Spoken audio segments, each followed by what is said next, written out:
kind of talked about this already, about the lists that you used to make about what you had in common with a character and what you didn't have in common with a character. Well, I think that's really, it was, I think my professor, Beverly Brum, who went to Yale and studied with Uwe Hagen. I think she may have introduced that to me. But you know, you have to say, well, this person is really educated, speaks 5 languages. I speak 1.5. You know what I mean? This person is very proper. You know, I'm not as proper. You know, this person, it's education and background. So, and then the things that are similar, you know, to it until it becomes more organic.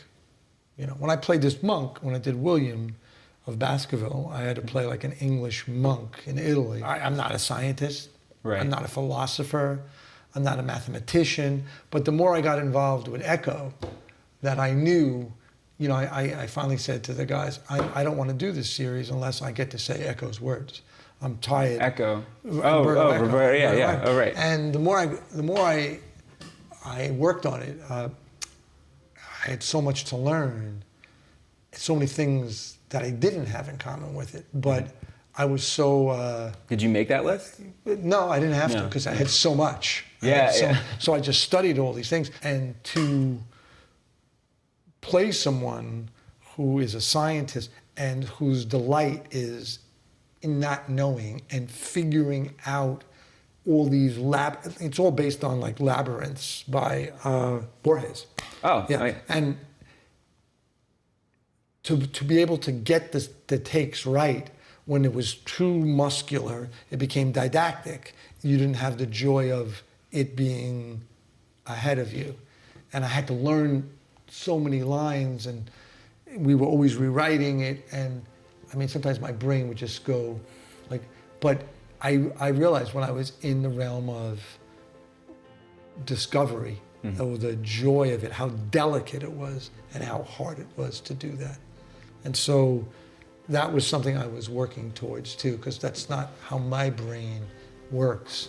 But did you tap into something in the way I read all of how your brain works? Bacon, I read all these things, and then eventually something started to, I could understand of this kind of state of grace that the guy would enter into sometimes, and it was so hard. Because you can't change the way your brain works. Not works, but you can be open to the possibility of rumination, you know, with these words that were in you, but not when you're just leading them. They have to lead you, and that was so hard to do. It was like putting myself in a trance.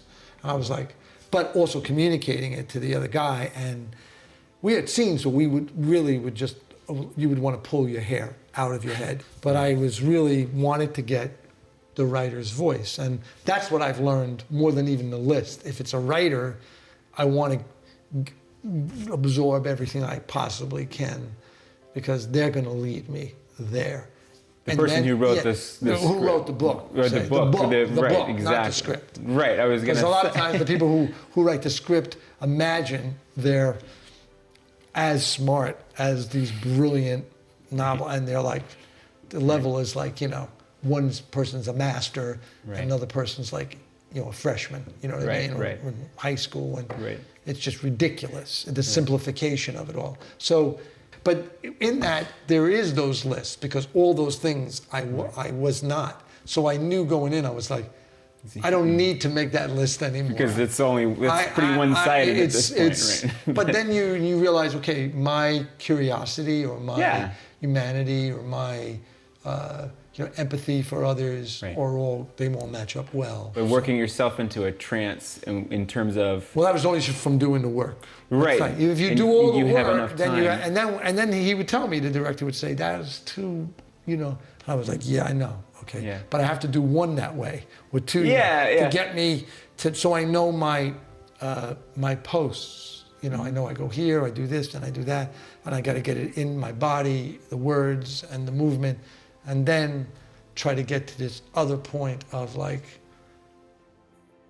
there's a delight the guy has in his unquenchable thirst for knowledge, and the whole book really is about people's fear of knowledge.